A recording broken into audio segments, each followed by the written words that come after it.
Welcome to Teen Talk, Navigating Teen Challenging Behavior. I am Pei Yi. I'm a parenting and teen challenging behavior specialist at Rainbow Parenting Practice. Over the last 30 years, I've worked with children, teenagers, and then families with various complex needs across different settings. But it is my personal story being a troubled teenager that led me to the creation of my innovative parenting method, Thriving Together Parenting Method. It can help you and your team to have a more loving, respect-driven relationship and the happiness and harmony in your family home in 90 days, no matter what challenging behavior it is, how challenging it has been, and for however long your family has been in a difficult place. Many families came to me when they were in crisis or at breaking point. My TTP method is the secret to their transformative family lives. It can be yours too.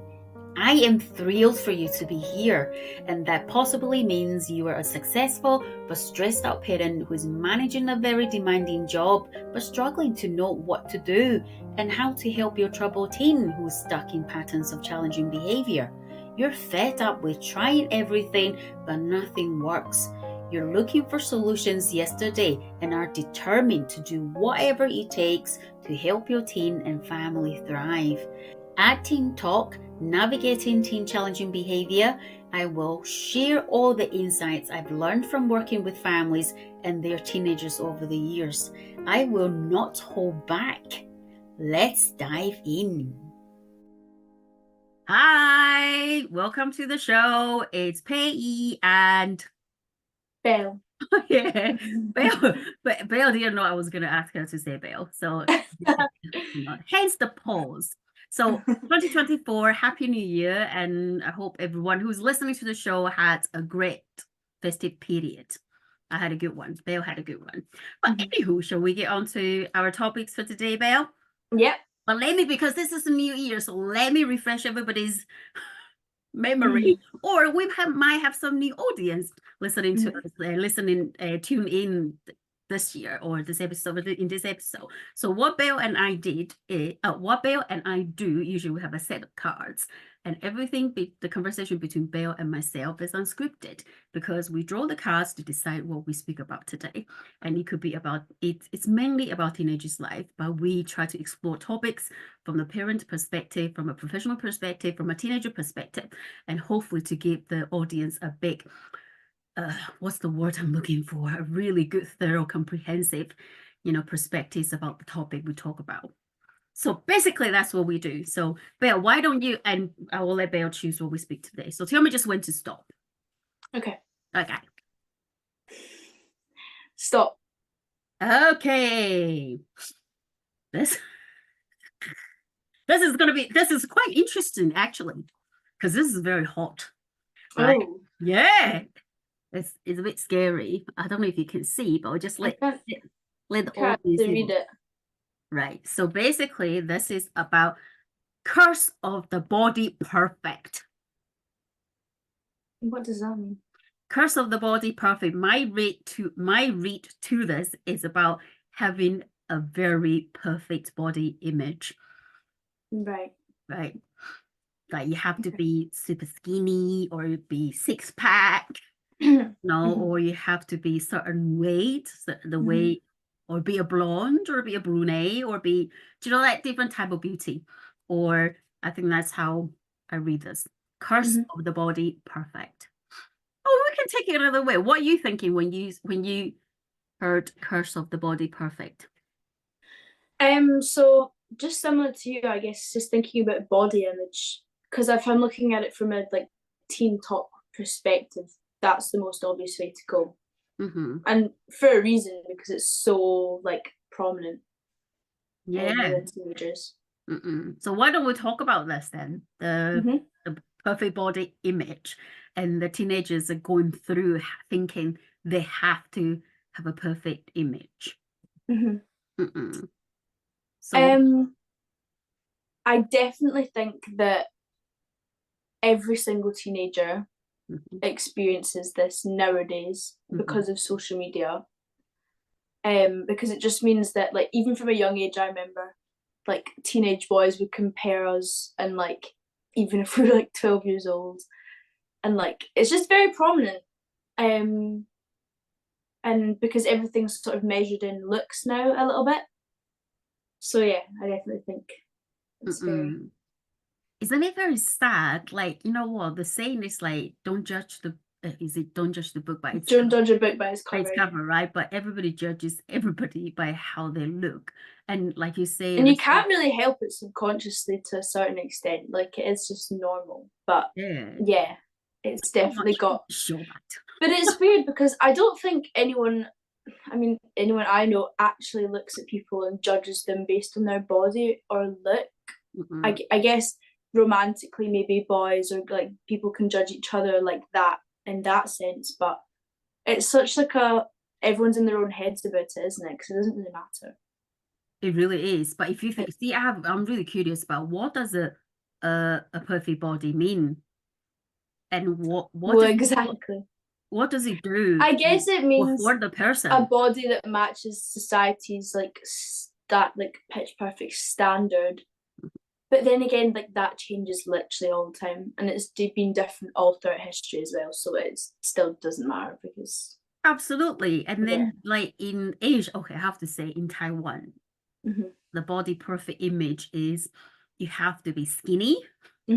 I remember I was called chubby when I was a teenager, but I was only like 58 kilograms, which is not bad.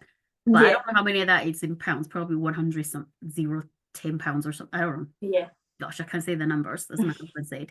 Anyway, I wasn't that chubby, but I was always considered to be the chubby one in class, and even in my family as well. But then thinking about, like you say, the history side of things, like in Tang Age, the ancient history, the Chinese ancient history, there's certain dynasty actually like having a bit of a what's the word, curvaceous? Is that the word? Yeah. Like having a bit of a weight on you was a beauty. Yeah, exactly.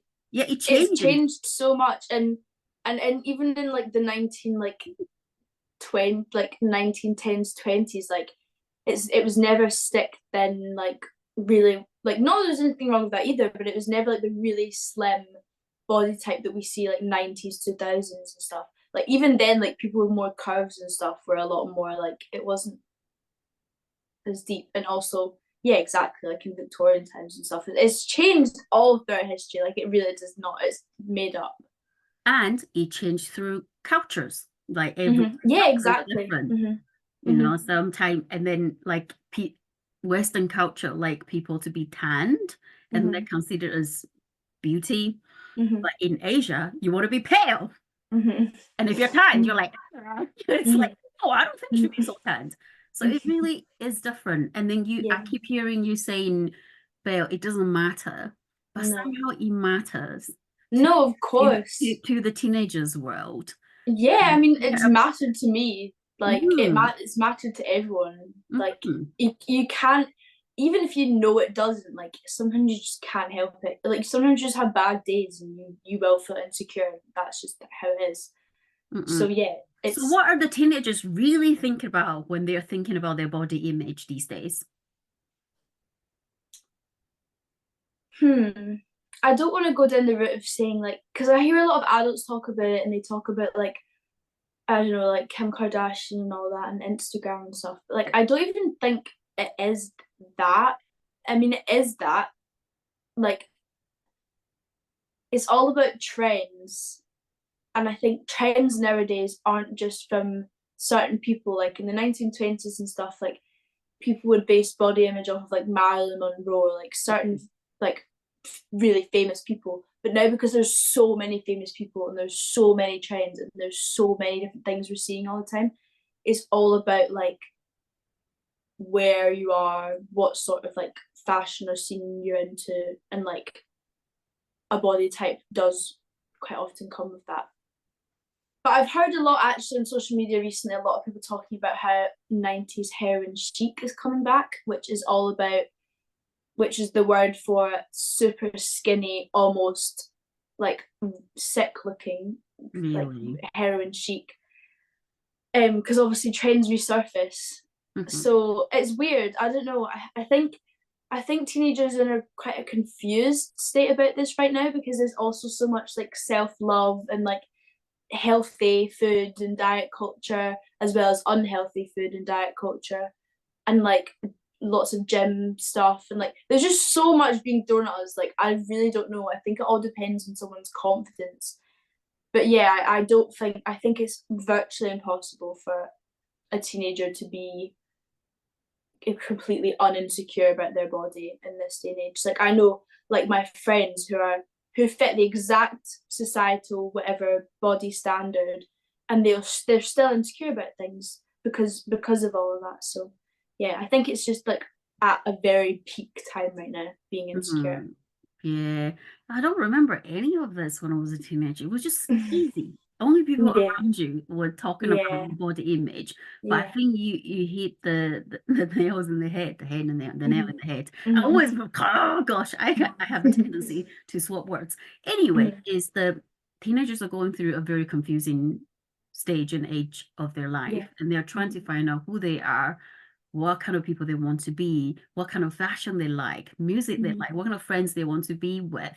So, and it's really, they're really easily influenced, by the social media or by their friends. You could be wearing, if you are the most influential person in your group, the friendship group, and if you start to wear flary jeans, very soon the whole group will be wearing flary jeans, Yeah. because you want to belong, as we spoke about in the past, and you want to fit in to that group. However, at the same time, it is really quite sad to hear, the social media has such an influence on young people these days. And it's like, how do that I have to look like? And Yeah. oh, I mean, I've worked with young people because they see the social media. I mean, there are many reasons that will contributing to a young person developing eating disorder, but we're not Yeah. going to that Yeah. in detail. However, I have worked with the teenagers who, watch shows and follow those super skinny models, Mhm. and then just feel like I have to be like that, and then combined with their life circumstances, their self-esteem, and then it can all contributing to young persons start Mhm. limiting, what they're eating, what they're drinking, how much do they eat, hide food, or throw food away. Not hide food, throw food away, or hide Mhm. food in the sense that I hide it, I don't want to eat it, and I'll throw it Mhm. away. Mhm. So it is quite sad really to think about this. And like you say, it's like even with the most confident young person, teenagers in a social environment is, or that, with the powerful of the social media, it's really hard to stay in your core and think, what, this is me, this is my style, Yeah, that's who it's I am. so hard. And Mm. I think when we get older, like it's possible, but I genuinely think because of where we've grown up, like there's so many positives to social media. Like I don't think social media is awful, but just one of the facts, like the fact of it is every single day we subconsciously compare ourselves to people, whether it's like about physically or like their lifestyles or like what they're doing or like their humor, or just all these different things. Like it's literally, yeah, I don't. Everyone, like I would consider myself a very confident person, but Mm-hmm. even on bad days, like I do feel insecure and like compare myself to people. And I've heard celebrities talk about it who are desired by everyone, like people who hold the beauty standard, who create the beauty standard, talk about how they get insecure. Like it's just so common all the time. And I also think, that card, how it was saying, you were saying it's almost the price of being Mm-hmm. the beauty standard. Like all those celebrities who not control it, but like who people set as the beauty standard, probably that would almost make them more conscious about themselves and their body type, and resulting in them being insecure. So Absolutely. And yeah. I think it's not just a teenager thing, it's across No, ages definitely. thing, but I just feel for the Mhm. teenagers, they have to go through this stage of thinking about their body and then being Yeah. influenced about their body. And then speaking from my own experience, like I said earlier on, I was always the chubbiest in the class, Mhm. or And do you know what? I was actually a tomboy when I was in secondary school. I had such a short haircut. I was talking, walking, dressing like a boy, right? So then there was actually a lot of criticism of that, and saying like, oh, why did you dress like that? You're a girl. And then why did you have such a short haircut? But the most thing that really affects me for a very long time is when people talk about my weight. It's like, you're too fat. I was like, how am I fat? And it took me so long and then also my cultural influence as well. You need to be skinny, you need to be skinny. It took me so long, so many, many years to actually accept my weight. And I'm a grown-up woman. To be able to go, actually, I'm happy with my body portion. I can't be any skinnier because it just won't look good because my bone density, my bone structure and everything. But there was a period of time where just like, let me lose weight, let me get to this weight. Then I will be, so confident about myself. I will feel great when I was, whatever clothes I was in. I would just walk like a queen on the street. But that was really, really damaging. Like my self-esteem was poor. Because what I was when I was like all these years were criticized throughout my secondary years, teenage years. And it really took me a long time to build my self-confidence and knowing like, actually, I'm good. I like the way I look. I like the fact I have my bone structure is big. I like the fact my legs are masculine. Whereas in the past, I was like, oh, why can't I have skinny legs like that? Or why can't I have bigger eyes like some other women or some of the teenage girls? So it really matters about the people around us, how they support teenagers through this journey, and when they come to have self-doubt about the way they look, how are you as a parent can foster a healthy image for your teenager, while being understanding, of course. I genuinely don't know the answer to that. Like, it's okay, we don't have to have answers. No, it is. It's something to think about, isn't it? But like, from your experience, like that's such a big thing. I think is the process of unlearning the insecurity, because like even if you come out of that or come out of being really insecure, like even if you think you're fine, you are confident, like it takes so long to unlearn, doesn't it? And it takes so long to unlearn comparing yourself, or like thinking that if you looked a certain way you'd feel better, even though they have no real correlation apart from like the fact that society will view you differently. But absolutely. And if you think about teenagers, they haven't really known about the world that much, because before you're teenagers, your majority of your life is with families. You go on family activities, you're being with your siblings, be with your parents, be with your parents' friends, and neighbors and cousins and all these things. But when you're teenagers, you step into the real world, right? But your skill set, your knowledge are not as a mature adult. So it's really easy to be impact on, whatever people say or the peers say, the social media say. It's really easily can just swing you to that way, that way or that way. And you're thinking, who am I? And why am I constantly feeling bad about myself? Because the whole world is telling you you're not skinny enough. You don't have six-pack. Your hair is too stupid, or your nails need to be certain ways. So it really is really hard. So what can teenagers do? What can adults around teenagers do? What can the social media do? What can all these celebrities do? And then, do you know what just came to my mind? Belle, these beauty pageant thing. Oh, right. I'm probably going to get attacked for that. So this is a popular opinion. This beauty pageant thing, like, I really don't understand the rationale for it. And that might be my ignorance of about the beauty pageant. But I'm like, why do you have to be so skinny and then dress like that, and then I don't. Do you? Yeah, I don't really understand it. I don't know much about like older beauty pageants, but I've seen a lot of reality shows of like young ones and like of like kids, and like it, like when you actually think about it, it's so like, imagine being 6 and being measured by your appearance at that age. And like we were just talking about how long it takes to unlearn things, and like imagine growing up and constantly measuring like your worth by that, and then being older, and like it'd be so hard to unlearn. So yeah, it's weird. I know. So it's like everybody around you plays a part as to how you learn to self-love, learn how to accept who you are and the way you look. And of course, we're not talking about like, like obesity or whatever that, then it's a different thing because you need to look after your health.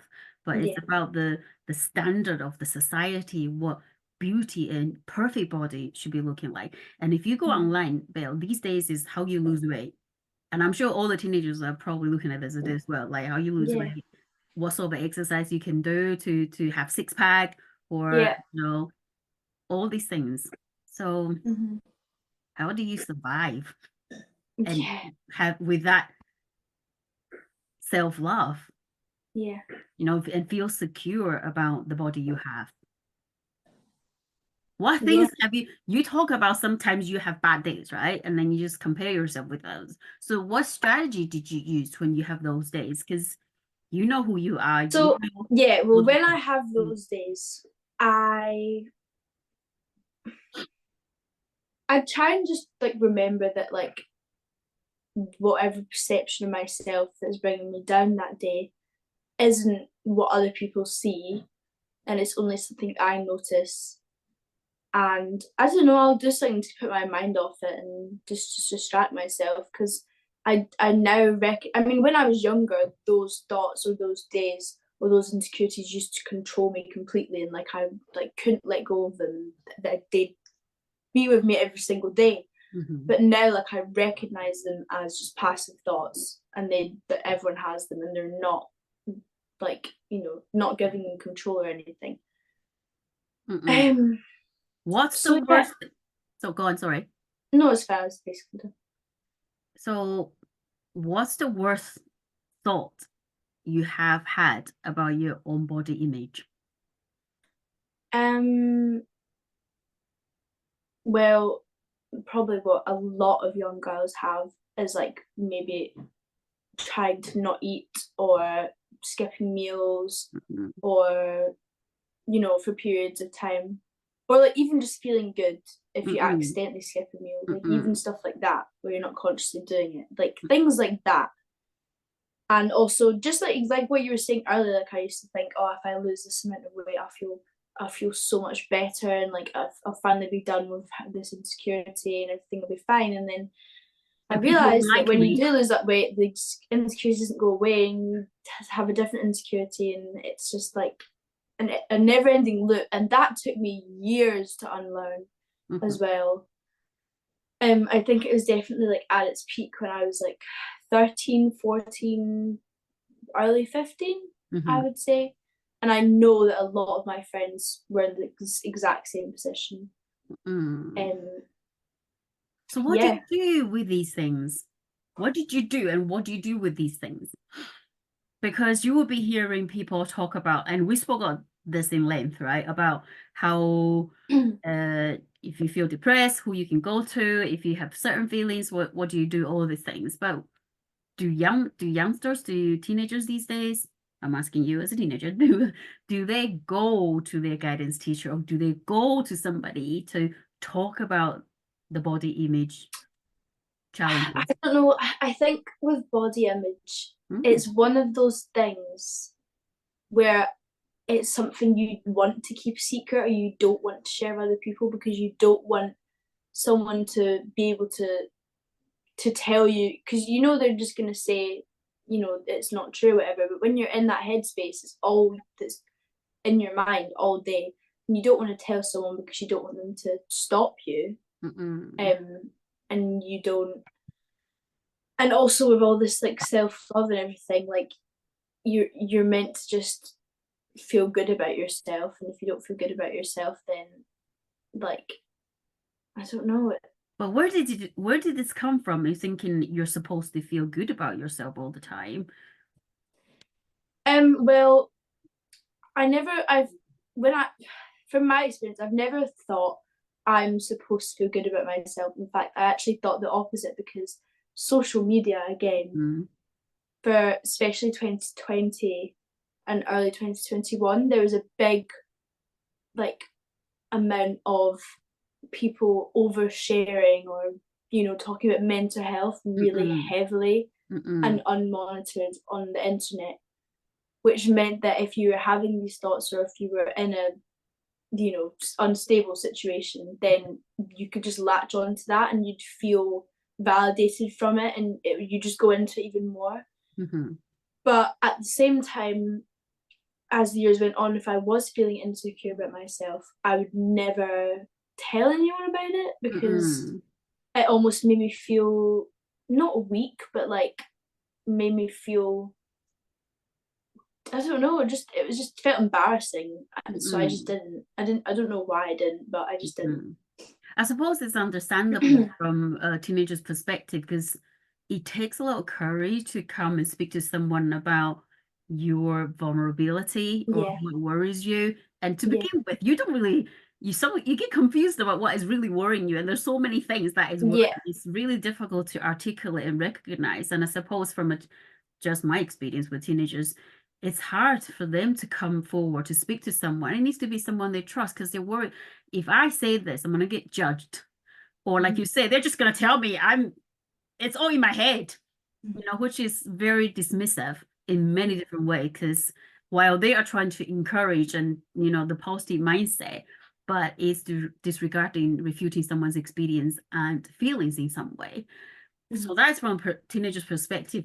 However, on the other side, I'm curious, how much do professionals like teachers or not necessarily teachers, just professionals and people, adults working with teenagers, think about body image side of things, or pay attention to this area of challenge that Yeah. teenagers may be facing, in these days where social media is so out there and so easy accessible, Mhm. and if this is something that they pay additional attention to, I don't know. Yeah, but even then, like, how would they pay attention to it?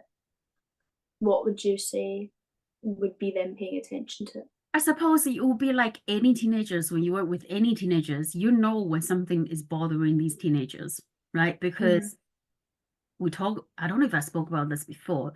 The behavior is a symptom, it's not the cause. If Yeah. I have a really bad day at work, I might come home very grumpy. That's my Mhm, behavior.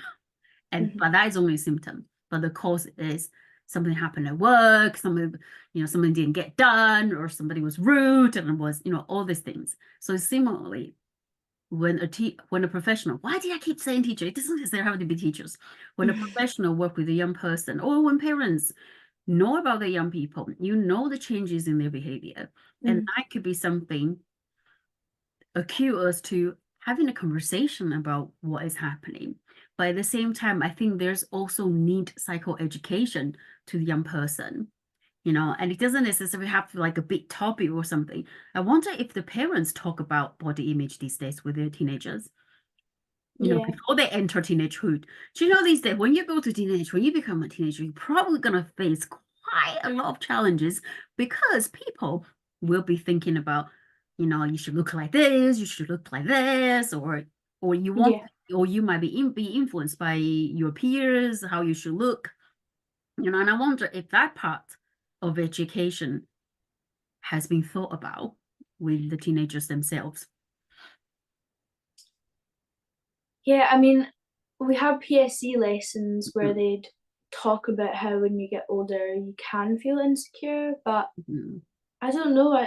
I think it's just so different to what the older generations have had. Like, forever teenagers have been insecure. Like, that's just a fact. Like, they always have, especially in the last, like, 40 years. But within the last, like, 5 to 10 years, well, maybe probably like 5 to 7 or whatever, like, it's just, everything's just changed, and it wasn't monitored for so long because it was so new and we didn't know how impactful it was going to be. And from growing up in the peak of that, like, I know I keep coming back to social media, but like, I genuinely think it's just changed it, because it is such a different type of insecurity, because it's not just a security based on comparing yourself to people you see around you. It's not based on you know, it can be based on things that would have never existed before to compare yourself to. So, you know, we're like, I always see people say we're never meant to see this many like beautiful people like date every single day of our lives, like every single hour. Like, you're meant to see like a few if you're walking about or whatever, like, you know, it was more like a rare thing and everyone was appreciated for their own personal features more. But I see even now, like, lots of people can end up looking the same because everyone's trying to reach that goal of looking perfect, and I don't know. Yeah, like Botox. Yeah, so like big lips. Yeah, exactly. So, like, which is also people's personal choice as well. Like, but it's just so confusing. But yeah, like, going back to how teachers or parents would talk to us about it, I don't even know, because it's such a big like mess of things. I don't know. Like, yeah, I guess the best thing would be just to like not talk about body image, not mention it, and try and just find a way to get people to appreciate themselves for themselves. But I don't know, like, how you would do But it. I suppose this is something need to be thought about, you know, and I know it is really big, and probably in the past, like you say, we don't think about talk about these things. But it's like evolution. Things changes, things evolve, and we are educating the teenagers about hormones, about the changes, about sex education, about mental health.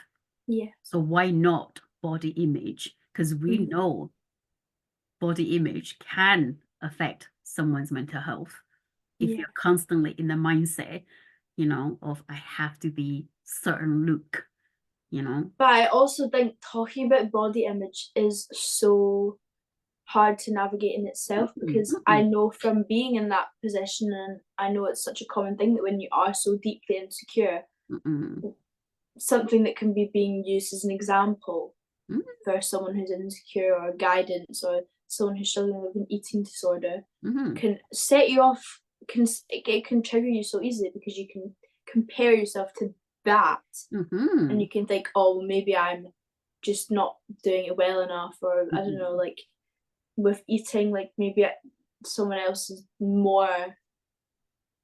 making more effort than me to be skinnier, and like that would make you, I don't know, like, it's just such a sensitive topic. It really is, but at the same time, I'm hearing from what you're saying, Bill, from what I'm gathering from you saying, I think there needs to be a different layer of conversation. And if someone struggling with eating disorder, talking about eating or body image could be challenging. Yeah, and that requires specialist support. It really does. Yeah. My thought is around the baseline thinking. You know, your parents can easily talk to their teenagers about peer relation, friendship, or romantic relationship, because you need to talk about these things. So then it is about the basic conversation about body image. You know, your body is changing. That's without a doubt. Your body will change. You're gonna, you know, grow things, you know, that you never thought the hair would grow. So these things are real, and that could come across a shock for teenagers, you know. And I remember when I first like found hair in the places I didn't think it would grow, I was terrified because it was never taught. Like, you're gonna grow hair. Right? I'm talking about these basic level conversations and the possible challenges the teenager might face. Because, and again, I said again of this, is teenagers need to support, guidance, and education, and build skills to navigate the challenges they are facing. Because you wouldn't know when if this hit you, you wouldn't know how to navigate that.